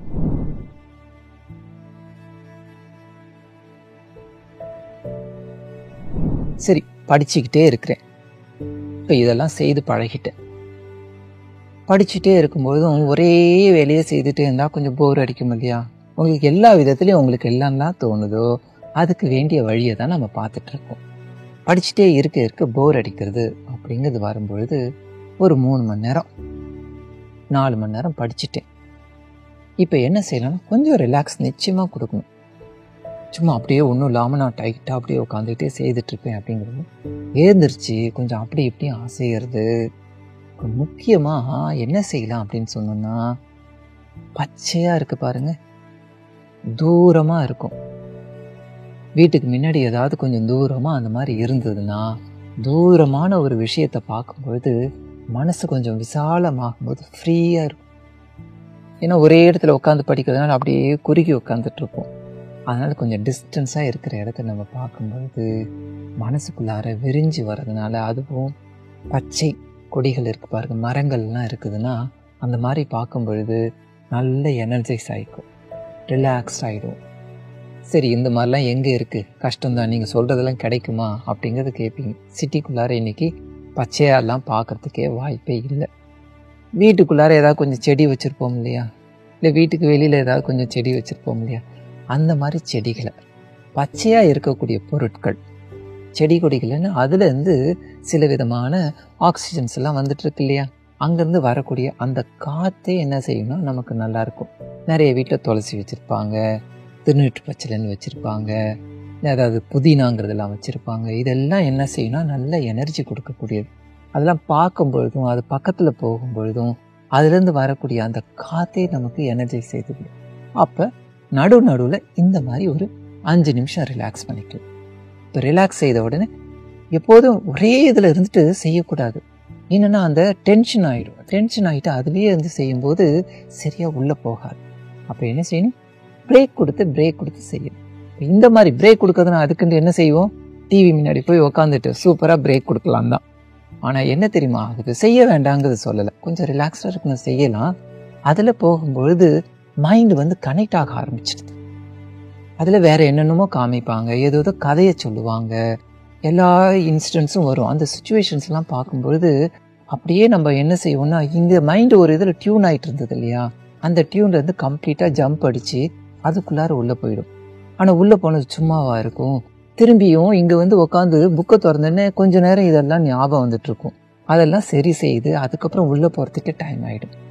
அதனால் என்ன செய்யலாம்னா, அந்த மாதிரி போய் இன்னொன்று எனர்ஜியும் லாஸ் தானே. ஏன்னா கண்ணு வழியாக பார்த்துட்டு இருக்கேன்னு கண்ணில் பார்த்து ஸ்ட்ரெயின் ஆகிருக்கு தானே. திருப்பியும் அதே வந்து நம்ம செய்யும்போது அதனாலேயும் ஸ்ட்ரெயின் ஆகும். அதனால் கொஞ்ச நாளைக்கு அதெல்லாம் இல்லாமல் இந்த மாதிரி இயற்கை காட்சிகளை பார்க்குறது அப்படிங்கிற மாதிரி கொஞ்சம் நம்ம மாற்றிக்கணும். நல்ல அழகான டிராயிங்ஸ் பார்க்குறது, இந்த மாதிரிலாம் பார்க்கும்போது மனசு வந்து அதுக்குள்ளே ஒரு மரத்தை பார்க்குறோன்னு வச்சுக்கோங்களேன், செடி கொடிகளை பார்க்குறோன்னு சொன்னோன்னா பெருசாக ஒன்றும் தோணாதாங்க. அது பார்க்கும்போது அதை அசைகிறத பார்க்கும்போது ஒரு அழகாக இருக்கும். அது ஒரு மாதிரி வளைஞ்சு வளர்ந்து வந்திருக்கும். அதெல்லாம் பார்க்கும்போது அந்த மாதிரி ஒரு நேச்சுரலான ஒரு எண்ணம் தான் தோணுமே தவிர வேறு எங்கேயோ கனெக்ட் ஆகணும். அப்போ இயற்கையோடு கனெக்ட் ஆகும்போது நம்ம சப்ஜெக்ட் படிச்சுட்டு இருக்கோம் இல்லையா, அந்த பிளேன் இருக்கு, அந்த ஸ்டேஜ் அப்படியே கண்டினியூ ஆகிட்டே இருக்கும். அந்த ஃப்ரீக்குவன்சி மாறாது. இப்போ நடுவில் இந்த மாதிரி பிரேக் கொடுத்துக்கலாம். பிரேக்கே இல்லாமல் படிக்கணுங்கிறது நாம் சொல்ல வரல. பிரேக் நிச்சயமாக எடுத்துக்கணும். அதை எப்படி எடுத்துக்கணும், இந்த மாதிரிலாம் வந்து வாய்ப்புகளை ஏற்படுத்துங்க. வீட்லேயே ஏதோ வச்சுக்கிட்டு சின்னதாக வந்து ஒரு குட்டி ஜாடியில் ஒரு பாட்டிலில் வச்சா கூட சில செடிகள் வளர்ந்து வந்துடுலையே, அந்த மாதிரி வச்சுக்கிட்டு செஞ்சாலும் பிரேக் எடுத்துக்கிட்டு நல்லா படிக்க முடியும். அப்போ ஒட்டு மொத்தமாக நாம் என்னெல்லாம் நாம் செய்தால் நல்ல ப்ரிப்பரேஷன், பயம் இல்லாமல் எந்த ஒரு ஸ்ட்ரெஸ்ஸும் இல்லாமல் ப்ரிப்பேர் ஆக முடியுங்கிறது தான் பார்த்துருக்கோம். பயிற்சியாக நாம் இதை செய்து பார்க்க போகிறோம். இப்போ இது என்னெல்லாம் செய்ய போகிறோங்கிறது தான் நம்ம கேட்டிருக்கோம், சரியா? இதை டெய்லி ப்ராக்டிஸ் அப்படிங்கிறத வந்து தனியாக நம்ம உட்காந்து ப்ராக்டிஸ் செய்யறத பார்க்கலாம். பொண்ணு வந்து நல்லா படிக்கிறாங்களோ இல்லையோ, அவங்க அம்மாவும் கூடவே உட்கார வேண்டியிருக்கு. என்ன செய்கிறது? இந்த வாய்ப்பை அவங்க அம்மாவும் நல்லபடியாக பயன்படுத்த எதனாச்சும் வழி இருந்தால் சொல்லுங்களேன். இது நீங்கள் கேட்டது நல்ல கேள்வி.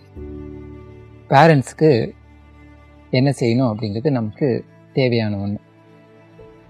கண்டிப்பாக நீங்கள் நினச்ச மாதிரி அவங்க பக்கத்தில் இருக்கிறதுங்கிறது நல்ல விஷயந்தான். ஏன்னா கூட உட்காந்துருக்கும் பொழுது அவங்களுக்கு ஒரு கான்ஃபிடென்ஸ் லெவல் கூடும். அவங்களுக்கு நம்ம பக்கத்தில் யாரோ ஒருத்தவங்க இருக்காங்க, ஹெல்ப்புக்கு இருக்காங்க அப்படிங்கிற மாதிரி ஒரு ஆறுதலாக இருக்கும். ஒரு நம்பிக்கையோட கான்ஃபிடெண்ட்டாக செய்ய முடியும். ஸோ கூட இருக்கலாம் தான். ஆனால் இங்கே கூட இருக்கும் பொழுது ஒரு முக்கியமான விஷயம் பேரண்ட்ஸாக வந்து கவனிக்க வேண்டியது இருக்குது. அவங்க பக்கத்தில் உட்காந்துருக்கும் பொழுது, பக்கத்துலன்னா பக்கத்துலேயே உட்காந்துருக்குதுங்கிறது இல்லை, அவங்க கண்ணு படுற அளவுக்கு அப்படி இப்படி நாம் இருந்தாலே அதுவே போதும். அடுத்த ரூமில் போய் உட்காந்துக்கிறது அப்படிங்கிறது வந்து ஆகாது. அப்பப்போ அவங்க பக்கத்தில் அப்படியே நம்ம இருந்துகிட்ருக்கணும். அப்போ இருந்துட்டு இருக்கிறதுல பக்கத்தில் அப்படி இப்படின்னு பார்க்கும்போது என்ன நடக்குது, என்ன போயின்னு இருக்கு அப்படிங்கிற மாதிரி கேட்கக்கூடாது. அந்த மாதிரி இல்லாமல் ஒரு அன்பாக அவங்கக்கிட்ட நம்ம டீல் செய்ய பழகிக்கணும். இது ரொம்ப முக்கியமான ஒரு விஷயம்.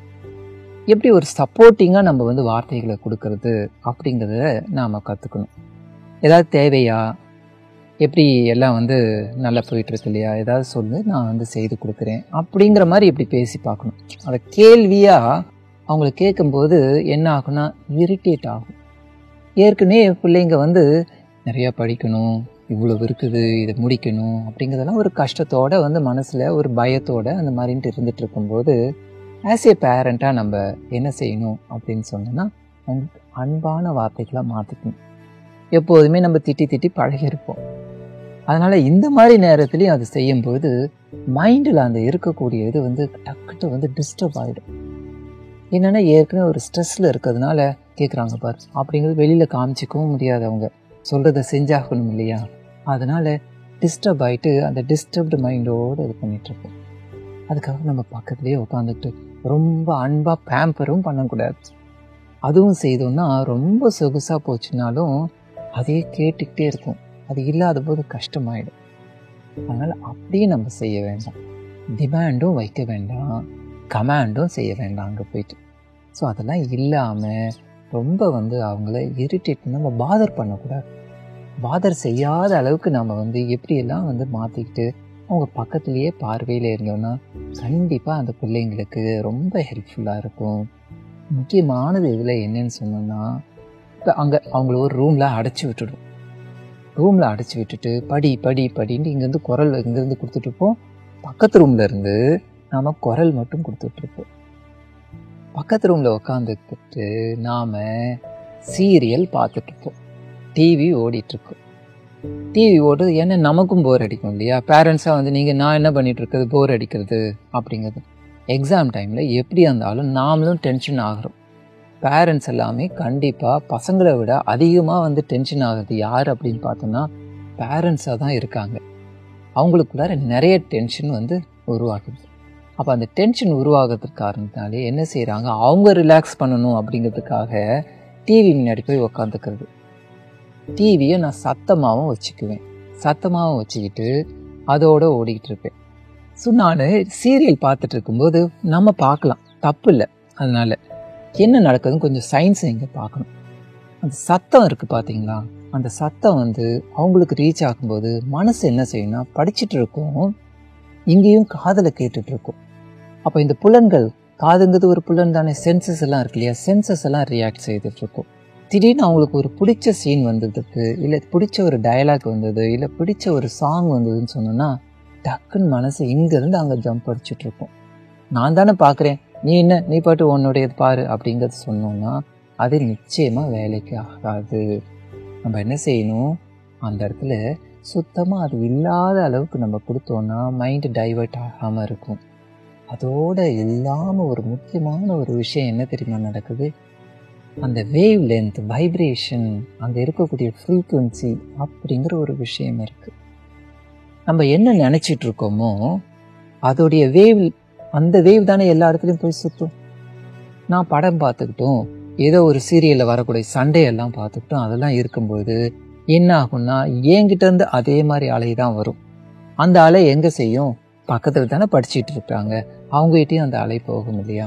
அப்போ நம்ம வீடு முழுக்க ஒரு நல்ல அலைகளை உருவாக்கக்கூடிய அளவுக்கு செய்து வைக்கணும். அதனால் நம்ம நல்ல விஷயங்களை எதுலையாவது என்கேஜ் பண்ணிக்கிறது அப்படிங்கிற மாதிரி இருந்ததுன்னா அது அவங்களுக்கு ஹெல்ப்ஃபுல்லாக இருக்கும். சவுண்டு இல்லாமல் நம்ம வந்து குறைக்கிறது, அப்பப்போ சவுண்டு கொடுத்துக்கலாம், அது வேறு விதமான தேவையான சவுண்டாக இருக்கணும், நம்ம இருக்கக்கூடிய ப்ரெசன்ஸை காமிக்கக்கூடிய சவுண்டாக இருக்கணும். இந்த மாதிரி சவுண்ட்ஸ் எல்லாம் குறைச்சோம்னா என்வாயர்மெண்ட் வைஸாக பேரண்ட் எல்லாம் வந்து அவங்களுக்கு நாம் உதவியாக இருக்க முடியும். அப்போ நம்ம அவங்க படிக்கும்போது போர் அடிக்காமல் இருக்கிறதுக்கு நமக்கும் வழி வேணும். நாமளும் என்னெல்லாம் செய்யலாம், பேரண்ட்ஸ் எல்லாம் என்ன செய்யலாம் அப்படிங்கிற ஒரு விஷயத்த நாமும் அதையும் பார்க்கலாம். இப்போ டிவி பார்க்கறத குறைச்சிக்கிறோம், ஏன்னா வைப்ரேஷன் அங்கே சேஞ்ச் ஆகுது அப்படிங்கிறதுனால நம்ம டிவி பார்க்க வேண்டாம் அப்படிங்கிறது நினைக்கிறோம். அதுக்கு பதிலாக என்ன செய்யலான்னா பாசிட்டிவாக நினைக்கிறது, பாசிட்டிவான வேவ்ஸை வீடு முழுக்க பரப்ப விடுறது.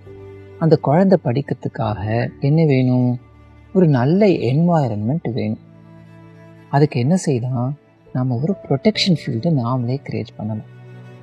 நம்மளுடைய குழந்தை டிஸ்டர்ப் ஆகாமல் படிக்கணும் அப்படிங்கிறதுக்காக இந்த இடத்துல நல்ல ஒரு எனர்ஜி ஃபீல்டு இருக்கட்டும், அவங்களுக்கு வேண்டிய கனெக்ஷன்ஸ் எல்லாம் நல்லா கிடைச்சி நல்லா படிக்கட்டும் அப்படிங்கிற மாதிரி நம்ம சங்கல்பங்களை ஏற்படுத்தி கொள்ளலாம். அந்த நல்ல விதமாக நம்ம யோசிக்க அந்த மேக்னெட்டிக் ஃபீல்டு அங்கே கிரியேட் ஆகும். அந்த மேக்னெட்டிக் ஃபீல்டு அவங்களுக்குள்ளாக போய் ஒரு சப்போர்ட் இதை கிரியேட் பண்ணிகிட்டே இருக்கும். வாழ்த்தலாம் அந்த குழந்தைங்களை நினச்சி வாழ்க வளமுடன்ட்டு. ரொம்ப நம்ம என்ன செய்வோம்னா டிமாண்ட்ஸை வச்சுக்குவோம். நம்ம எப்போதும் செய்யறது நமக்கு என்னெல்லாம் வேணுமோ, நாம் என்னெல்லாம் நினைக்கிறோமோ அதெல்லாம் இந்த நேரத்தில் வச்சு திணிச்சிட்டு இருப்போம் அவங்ககிட்ட. அவங்க இயல்பாக வரட்டுமே, அவங்கள நம்ம கண்காணிக்கிறோம், அவங்களுக்கு வேண்டிய அறிவை கொடுக்குறோம், சுச்சுவேஷன்ஸை ஏற்படுத்துகிறோம். அந்த அளவில் அவங்கள அப்படியே விட்டோம்னா, இப்போ தான் பட்டிங் இல்லையா, அந்த பட்டிங் ஸ்டேஜை நம்ம ஃப்ரீயாக விடணும். நம்ம நம்மளுடைய டிமாண்ட்ஸோட வச்சுட்டு அந்த அலையேக்கத்தை இப்போ பரப்பிட்டு இருந்தோம்னா அவங்களோட ப்ரிப்ரேஷனோட அலையேக்கம் நடந்துட்டுருக்கு. அது நடக்கும்பொழுது நாம் வேறு எதையோ ஒன்று செய்யும்போது மேட்ச் ஆகாது. அது மேட்ச் ஆகாமல் இருக்கிறதுனால டிஸ்டர்ப் செய்ய ஆரம்பிச்சிடும். எப்படி, நம்ம வாயால் சொல்லியோ கண்ணால் பார்த்தாலோ இல்லை, இந்த தாட் வேவ்ஸ் இருக்குது பாருங்கள், அதுவே ஒரு கனெக்டிவிட்டி ஏற்படுத்தி டிஸ்டர்ப் செய்யும். அப்போ அந்த மாதிரி இல்லாமல் அவங்கள நினச்சி நல்லா படிக்கட்டும், குழந்தை நல்லா படிக்கட்டும் அப்படிங்கிறது வாழ்க வளமுடன் அப்படின்னு சொல்லியே வாழ்த்தும்போது நாமளும் என்கேஜ் ஆகிக்கிறோம். ஸோ உங்களுக்கும் போர் அடிக்காமல் என்கேஜ் ஆகிக்கிறீங்க. அதே நேரத்தில் வாழ்க வளமுடன் சொல்லி அவங்கள ஒரு நல்லதாக, ஒரே தாட் தான், அவ்வளோதான், வேறு எதுவுமே இல்லை, அதை நினச்சி வாழ்த்தும் பொழுது அவங்களுக்கும் அது பாசிட்டிவாக போய் அவங்களுக்கும் கொஞ்சம் கம்ஃபர்டபுளாக இருக்கிறதுக்கு வாய்ப்பை ஏற்படுத்தும். ஸோ என்ன செய்கிறோம், பிளெஸ்ஸிங் செய்கிறோம், நல்ல ஒரு ப்ரொடெக்ஷன் ஃபீல்டை க்ரியேட் பண்ணுறோம். இந்த மாதிரிலாம் செய்யும்போது அந்த அலையேற்றமே உங்களுக்கும் நல்லதாக இருக்கும், குழந்தைக்கும் நல்லதாக இருக்கும். இப்போ இது அலையேக்கத்தை ஏற்படுத்தி வச்சுட்டோம். என்னதான் அலையேக்கம்லாம் இருந்தாலும் குழந்தைங்களுக்கு ஒரு ஆசைங்கிறது ஒன்று இருக்கும், தெரியும் இல்லையா? சாப்பாடு விஷயம் ரொம்ப முக்கியமானது. இந்த மாதிரி சமயத்தில் எப்போதும் ஒரு முக்கியமான வேலைகள்னு செய்யும்பொழுது கொஞ்சம் ஆசைலாம் கொஞ்சம் அதிகமாக வரும். ஏன்னா அவங்களுக்குள்ளார மனசு கொஞ்சம் கஷ்டத்தோடு ஸ்ட்ரெஸ்ஸோடு இருக்குது இல்லையா? அது இல்லாமல் தான் இருக்க வைக்கிறதுக்கு முயற்சி செய்யணும்னா சாப்பாடு விஷயத்துலேயும் பேரண்ட்ஸ் என்ன செய்யலாம்னா, இந்த மாதிரி படிக்கிற சமயங்கள்லாம் கொஞ்சம் அவங்களுக்கு பிடிச்ச மாதிரி நல்ல உணவு, பிடிச்ச மாதிரின்னா அவங்களுக்கு பிடிச்சதெல்லாம் பீஸா எல்லாம் அதெல்லாம் கேட்கும். இருந்தாலும் அது முடிஞ்ச அளவுக்கு கொஞ்சமாக கொடுக்கறது, ஒரு அளவோட, அதை ஃபுல்லாக கொடுக்காம ஐஸ்கிரீம் கேட்பாங்க தான், அந்த டைமில் அவங்களுக்கு ஒத்துக்காம தான் இருக்கும், ஆனால் ஆசைப்படுவாங்க தான், கொடுக்கலாம், வேண்டாங்கிறதுக்குல. அதே நேரத்தில் என்னெல்லாம் அவங்களுக்கு சப்போர்ட்டிங்காக இருக்கும் அப்படிங்கிற ஒரு சாப்பாடெல்லாம் கொஞ்சம் வெரைட்டியாக செய்கிறது. ஒரே மாதிரியே அவங்களுக்கு அடித்து போர் அடிக்காமல், ஏற்கனவே படித்து போர் அடிக்குதுன்னு சொல்லுவாங்க, அது இல்லாமல் சாப்பாடு விஷயத்தில் அவங்க போர் அடிக்காமல் கொஞ்சம் வெரைட்டியாக மாற்றி ஹெல்த்தியாகவும் அதுலேயே அவங்களுக்கு சாப்பிட்றதுக்கு விருப்பம் இல்லைன்னா கூட டேஸ்டியாக செய்யறதுக்கு பழகி. இன்றைக்கி தான் நிறைய மெட்டீரியல்ஸ் இருக்குது, எங்கே போனாலும் நிறைய கிடைக்குமே, அந்த மாதிரி கொஞ்சம் ஹெல்த்தியான விஷயத்தெல்லாம் கற்றுக்கிட்டு அவங்களுக்கு மாற்றி கொடுத்தோன்னா அந்த சாட்டிஸ்ஃபேக்ஷன் இருக்குது இல்லைங்களா? சாப்பாடு விஷயத்தில் சாட்டிஸ்ஃபை ஆனாலே நிறைய விஷயங்கள் கிளியர் ஆகிடுங்க. நிறைய வீட்டில் சண்டை வரதெல்லாம் கூட இதில் தான் வருது. இது என்ன சாப்பாடு செஞ்சுருக்கு அப்படிங்கிறது ஹஸ்பண்டு ஒய்ஃபு இவங்களுக்குள்ளாரையே ப்ராப்ளம் வரும். குழந்தைங்க அதுக்கு மேலே பிடிக்கல, இருந்தாலும் வேறு வழியில் பசிக்குதே அப்படின்ட்டு அதை அந்த விருப்பம் இல்லாமல் சாப்பிட்ட காரணத்தினால எனர்ஜி கிடைக்கிறதில்ல. ஸோ எனர்ஜி கிடைக்கலன்னா என்ன ஆகும்? அப்போ நிச்சயமாக அவங்களுக்கு படிக்கிறது கஷ்டமாக இருக்கும் இல்லையா? ஸோ என்ன செய்யணும்னு சொன்னோன்னா, அவங்க சாட்டிஸ்ஃபை ஆகிற மாதிரி ஐட்டம்ஸ்லாம் இருந்ததுன்னா அவங்க சாட்டிஸ்ஃபை ஆன காரணத்தினால எனர்ஜைஸ்டாக இருப்பாங்க, நல்லாவும் படிப்பாங்க. அப்போ யோசிச்சு நல்ல மாதிரி உணவுகளெல்லாம் எந்த மாதிரிலாம் வந்து லிக்விட் ஃபுட்ஸாக கூட வந்து கொடுக்குறது, ஜூஸஸ் எல்லாம். ஏன்னா நம்ம யோசிக்கக்கூடாது, யார் உட்காந்து இதெல்லாம் செய்துட்டு இருக்குது, டைம் ஆகும் அப்படின்ட்டு நம்மளும் பேக்டு ஃபுட்ஸ் அப்படின்ட்டு நம்ம இது பண்ணிவிடுவோம். ஸோ சாட்டிஸ்ஃபேக்டரியாக கொடுத்துட்டோன்னு சொன்னோன்னா அவங்களுக்கு எப்படி இருக்கும், படிக்கும் பொழுது சாப்பிடணுங்கிற எண்ணம் வராது. எதுக்காக இதை நம்ம யோசிக்கணும்னு சொன்னோம்னா, நம்ம ஒரு விஷயத்தை தொடர்ந்து செய்துகிட்டே இருக்கும்போது ஏதாவது குறிக்கணுங்கிறது வரும். அந்த உடம்புல நமக்கு போர் அடிக்கும் பொழுது தான் குறிக்கணுங்கிற ஒரு விஷயமே வரும். அப்போ அதனால் என்ன செய்வோம், junk foods easy, packet foods easy எடுத்து அப்படியே குறிச்சிட்டே இருந்துருவோம். அதுக்கு பதிலாக குறிக்கிறதுக்குன்ட்டு சில ஹெல்தியான ஐட்டம்ஸ், இந்த மாதிரி ஃப்ரூட்ஸை கொஞ்சம் குட்டி குட்டியாக கட் பண்ணி வைக்கிறது, அந்த மாதிரி விஷயங்கள், இல்லை சிப்பாக குடிக்கக்கூடிய சில ஜூஸஸ் இதெல்லாம் இருக்கிறது, இந்த மாதிரி விஷயங்களெல்லாம் நம்ம வச்சுட்டோன்னா நடுவில் அவங்க இந்த குறிக்கிறதுக்கு அப்படிங்கிற ஒரு விஷயத்தில் ஜங்க் ஃபுட்ஸ் போகாத அளவுக்கு நாம் பார்த்துக்க முடியும். சுத்தமாகவே இது நடுவில் இந்த குறிக்கிற பழக்கமே இருக்கக்கூடாதுன்னு சொன்னோன்னா நல்லா அவங்க திருப்தியாக சாப்பிட்ற அளவுக்கு, மனசுக்கும் திருப்தியாக இருக்கணும், வாய்க்கும் திருப்தியாக இருக்கும், ரெண்டுத்துக்கும் திருப்தியான அளவுக்கு செய்தோன்னு சொன்னோன்னா அவங்களுக்கு நல்ல உதவியாக இருக்கும். இதை நம்ம கண்டிப்பாக ஃபாலோ பண்ணணும். எனக்கு செய்யறதுக்கு டைமில் நிறைய வீட்டில் 2 பேருமே வேலைக்கு போகிறவங்களா இருப்பாங்க. வேலைக்கு போகிற மாதிரி இருக்கிறதுனால இந்த விஷயத்தில் கோட்டை விட்டுட்டு வாங்க. அவங்க ஜங்க் ஃபுட்ஸை சாப்பிட்டு அப்படியே குறிச்சிக்கிட்டே இருந்துட்டு அதுவே பிரச்சனையாக இருக்கும். வயிற்றில் மந்தமாச்சுன்னு சொன்னால் நிச்சயமாக படிக்க முடியாது. அதுக்கு காரணம் பேரண்ட்ஸாக இருக்கக்கூடாது. அதுக்கு வேண்டிய மாதிரி சில விஷயங்களை கண்டிப்பாக நம்ம செய்துக்கணும். அதுக்காக ஃபுட்டு விஷயத்தில் ரொம்ப கவனிக்கிறோன்னு சொல்லி அவங்கள பேம்பரும் செய்ய வேண்டாம். அவங்களுக்கு பிடிச்சது பிடிக்காததுன்னு பார்த்து கொஞ்சம் அட்ஜஸ்ட் செய்து நாம் அதுக்கு தகுந்த மாதிரி செய்துக்கலாம்.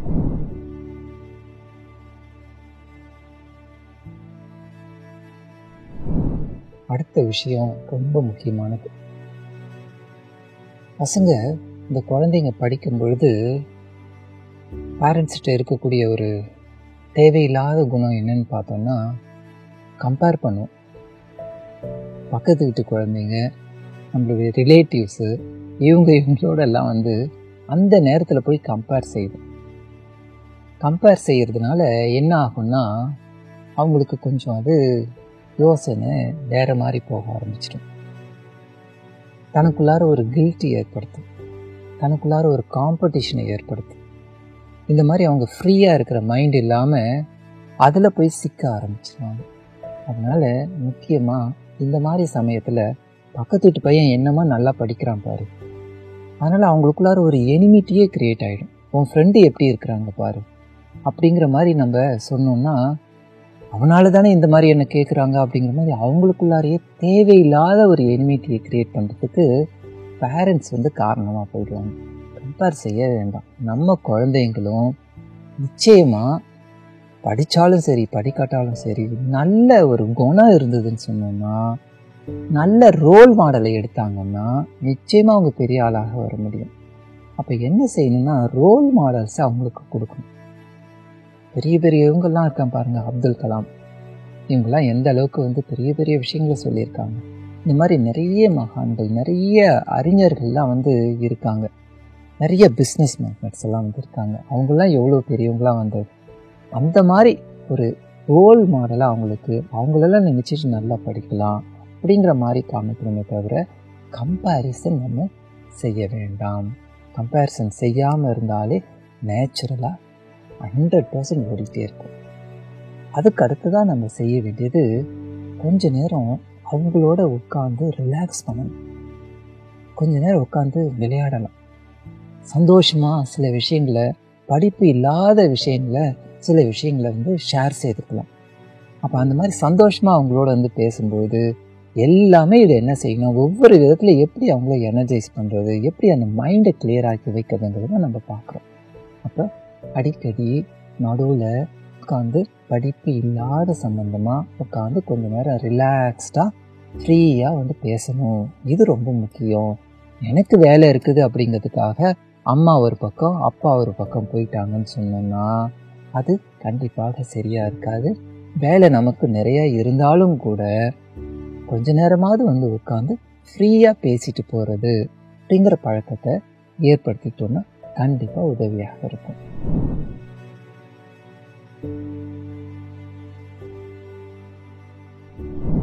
சரி, இதெல்லாம் குடும்பத்தில் வீட்டுக்குள்ளார இருந்து படிக்கிற குழந்தைங்க. இன்னைக்கு நிறைய குழந்தைகள் ஹாஸ்டலில் கொண்டு போய் படிக்க வைக்கிற மாதிரி ஆயிடுது. இப்போ நம்ம என்ன செய்யுது? ஹாஸ்டல்னு சொல்லும்போது எல்லா விதத்துலேயும் அங்கே என்ன அவங்க மேனேஜ்மெண்ட் என்ன ஃபிக்ஸ் பண்ணுறதோ அதுதான் அங்கே நடக்கும். வேறு யாருக்கும் இதில் சம்மந்தமே கிடையாது. அப்போ உடனே பசங்க அச்சோ அம்மா அப்பா இல்லை, கூட இல்லை, பக்கத்தில் இல்லை இல்லை அப்படிங்கிற மாதிரிலாம் நினைக்கவே வேண்டாம். அதுக்கும் வழி இருக்குது. பேரண்ட்ஸும் அதே மாதிரி பிள்ளை என்ன பண்ணிட்டு இருக்கோ அப்படிங்கிறத நினைக்காம அங்கே தான் வேதாத்ரி மகரிஷி நமக்கு நிறைய வழிகளை சொல்லி கொடுக்குறாங்க. நம்மளுடைய மனசால யாருக்கும் நம்ம எங்கே இருந்து வேணாலும் கனெக்ஷன்ஸ் கொண்டு போக முடியும். இப்போ பேரண்ட்ஸ் என்ன செய்யலாம் அப்படின்னு சொன்னோம்னா, நாம் இருந்த இடத்துல இருந்தே இதுக்கு முன்னாடி நம்ம பார்த்தோம் இல்லையா, வாழ்த்துறது, இந்த அலை இயக்கம் மூலயமா கனெக்ட் ஆகலாம். இந்த அலை இயக்கம் கனெக்ட் ஆகிறது அப்படின்னு சொல்கிறது தான் இன்றைக்கி விஞ்ஞானமே ரொம்ப அழகாக எக்ஸ்பெரிமெண்ட்டில் செய்து காமிக்கிறது. எங்கே இருந்தாலும் அங்கே இருந்து யாரோட நம்ம கனெக்ட் செய்யணும்னு நினைக்கிறோமோ அதோட கனெக்ட் செய்ய முடியும் அப்படிங்கிற விஷயத்த சொல்கிறாங்க. அப்போ அதே விஷயத்த நாம் இந்த மாதிரி சமயங்களில் அப்ளை செய்யலாம் இல்லையா? என்ன செய்யலாம்னா, அவங்களே நினச்சி அதிகமாக நம்ம நினச்சி வாழ்த்துறது. அவங்க அங்கே நம்ம பக்கத்துலேயே இருக்கிற மாதிரி நினச்சிக்கிட்டு அவங்களுக்கு பக்கத்துலேயே நம்ம இருந்து சர்வ் பண்ணுற மாதிரியும் நம்ம நினச்சிக்கும் பொழுது அது அலையேக்கும் வழியாக அவங்களுக்குள்ளாக போய் அதே ஒரு ஃபீலை கொடுக்கும். நம்ம பக்கத்தில் இல்லைன்னா கூட நம்ம பக்கத்தில் இருக்கிற மாதிரியே ஒரு ஃபீலை அந்த குழந்தைங்களுக்கு நிச்சயமாக கொடுக்கும். என்னதான் சுச்சுவேஷன்ஸ் இருந்தாலும் அந்த கம்ஃபர்ட் ஜோனை நாம் தூரத்தில் இருந்து கூட கிரியேட் பண்ண முடியும். அந்த அளவுக்கு நாம் முயற்சி செய்யணும். நாம் சின்சியராகவும் நம்ம கொஞ்சம் அந்த பியூரிட்டி ஆஃப் மைண்ட் கொஞ்சம் கிளியராக நம்ம ஸ்ட்ரெஸ் இல்லாமல் நம்ம அதை நினச்சோன்னு சொன்னோன்னா அங்கே போய் ரீச் ஆகும். அந்த அளவில் பேரண்ட்ஸ் செய்யலாம். குழந்தைகள் என்ன செய்யலாம் அப்படிங்கிறத பார்த்தோம்னா, நம்ம ஹாஸ்டலில் படிக்கின்றோம், அம்மா அப்பா கூட இல்லை அப்படிங்கிறத நினைக்கக்கூடாது. கூட இருக்கிற ஒவ்வொரு ஆசிரியர்களும் நம்மளுடைய அம்மா அப்பாவனுடைய வேற ஒரு வடிவம் தான். ஒரு பொறுப்புல இருந்து அவங்க செய்கிறாங்க அப்படிங்கிற ஒரு நினைவோட அவங்களெல்லாம் நாம் அதுக்கு தான் நம்ம என்ன செய்திருக்கோம், நன்றி தவம் அப்படிங்கிறத ஒன்று செய்கிறோம். அது செய்யும்போது அதில் என்ன ஆகுதுன்னா, இதெல்லாம் மறந்துடுவோம். எல்லாருமே ஒன்று தான், எல்லார்கிட்டேருந்து நான் எடுத்துக்க முடியும் அப்படிங்கிற ஒரு விஷயத்த நாம் புரிஞ்சுக்குவோம். அப்போ என்ன செய்யணும், எல்லாரும் கூடயே இருக்கிறாங்க அப்படிங்கிற மாதிரி அம்மா அப்பாலாம் நம்ம கூட இருக்காங்க, நம்மளுடைய அண்ணன் தம்பி தங்கச்சி அக்கா எல்லாரும் கூட இருக்கிறாங்கிற மாதிரி விஷுவலைஸ் செய்ய பழகணும். நம்ம தனியாக உட்காந்து படிக்கிறோங்கிறது இல்லாமல் விஷுவலைஸ் மெடிடேஷன், விஷுவலைஸ் செய்து பார்க்கணும். நம்ம இப்போ நினச்சோன்னா அப்படியே ஒரு பெரிய யானை அப்படின்னு நினச்சோன்னா பெரிய யானை முன்னாடி நிற்குதா இல்லையா? அப்படியே அது ஒயிட் எலிஃபென்ட் அப்படின்னு சொன்ன உடனே ஒயிட் எலிஃபென்ட் பார்க்குறோமா தானே? அப்போ அதை பார்க்கும்பொழுது ஏன் அம்மா அப்பாவெல்லாம் பார்க்க முடியாது? அது நம்ம நம்பிக்கையோடு செய்யணும். நம்பிக்கையோடு செய்து பழகும்போது அவங்க நம்ம பக்கத்துலேயே இருக்கிற மாதிரி ஃபீல் ஆச்சுன்னா அவங்க என்ன நினைக்கிறாங்களோ அதே எனர்ஜி நமக்குள்ளார வந்துடும், தானாகவே அது வரும். யாரும் எனக்கு இல்லை அப்படிங்கிற மாதிரி யாராவது இருந்தோன்னா கூட அவங்களும் கவலைப்படவே வேண்டாம். எந்த இடத்துல எந்த ஆன்மா இருந்தாலும் அந்த ஆன்மா, ஏன்னா நம்மகிட்ட பிளட் ரிலேஷன்ஸ் இருக்கு இல்லையா, அந்த பிளட் ரிலேஷன் வழியாக அது வேலையை செய்துக்கிட்டே இருக்கும். அந்த ஆன்மாவுடைய கனெக்ஷன், அதுக்காக நம்ம என்ன செய்தோம், மெடிடேஷன் அப்படிங்கிற ஒரு விஷயத்தில் இந்த பிரபஞ்சத்தோடு கனெக்ட் ஆகிறது, அந்த பிரபஞ்சத்தில் இருக்கக்கூடிய அந்த மகான்கள் பெரியவங்கள்லாம் கனெக்ட் ஆகும்போது அந்த கிராட்டிடியூட் நம்ம அவங்களோடெல்லாம் செலுத்தும்போது அங்கேருந்து கனெக்ஷன் கிடைச்சிடும். அந்த கனெக்ஷன்லாம் நம்ம கூடயே வேலை செய்யும். அப்போ எல்லோரும் நமக்கு இருக்காங்க அப்படிங்கிற ஒரு நினைவோடு நம்ம இருக்கணும். யாரும் இல்லைன்னா கூட நாம் வேற ஒரு ஃபிசிக்கலாக அவங்க இல்லாமல் வேற ஒரு வடிவத்தில் இருக்கிறாங்கிறதோட எண்ணி அது வழியாக இந்த ஆற்றலெல்லாம் எடுத்து நாம் நல்ல தெளிவாக படிக்க முடியும்.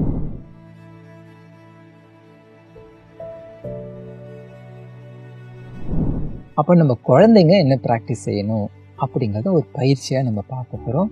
அதே மாதிரி ஆஸ் ஏ பேரண்ட்ஸ் அம்மா அப்பாங்க என்ன செய்யணும் அப்படிங்கிறத பயிற்சியாக நம்ம பார்க்கலாம். ஏன் நம்ம கூட இருக்கிற அண்ணன் தம்பி அக்கா தங்கச்சி இவங்க எல்லாம் கூட என்ன செய்யலாம் அப்படிங்கிறத பார்க்கலாம். இன்னும் என்ன இருக்குது, நம்மளுடைய ரிலேட்டிவ்ஸ் குழந்தைங்க இருப்பாங்க. நம்ம வீட்டில் எல்லாரும் பெரிய குழந்தைங்களா இருந்திருப்பாங்க, படிப்பெல்லாம் முடிச்சிருப்பாங்க. இப்போ ரிலேட்டிவ்ஸுடைய குழந்தைங்க அவங்களுக்கெல்லாம் கூட நாம் வாழ்த்து சொல்லலாம். இந்த மாதிரிலாம் எப்படியெல்லாம் இந்த சமயத்தில் படிக்கிற குழந்தைகளுக்கு நாம் உதவி செய்யலாம். என்னென்னா இது உதவி மட்டும் இல்லை, நல்லா படித்து நல்ல ஒரு இடத்துக்கு அவங்க செட்டில் ஆகும்போது ஒரு நல்ல சமுதாயத்தையே உருவாக்குறாங்கன்னு சொன்னோம்னா அந்த சமுதாயம் யாருடையது? நம்மளுடையது தானே. அப்போ நம்ம சமுதாயம் நல்லா வாழ்ந்து வரும்பொழுது நம்ம சந்தோஷமாக வாழலாம். இப்போ எல்லோருமா சேர்ந்து ஒரு அற்புதமான சமுதாயத்தை உருவாக்குறதுக்கு இந்த குழந்தைகளுக்கு எந்த விதத்துலலாம் இந்த எக்ஸாம் டைமில் பயம் இல்லாமலும் நல்லா அவங்க அமைதியாக படிக்கிறதுக்கு வழிகளை நாம் நிறைய முறையில் பயிற்சியாக செய்து பார்க்கலாம்.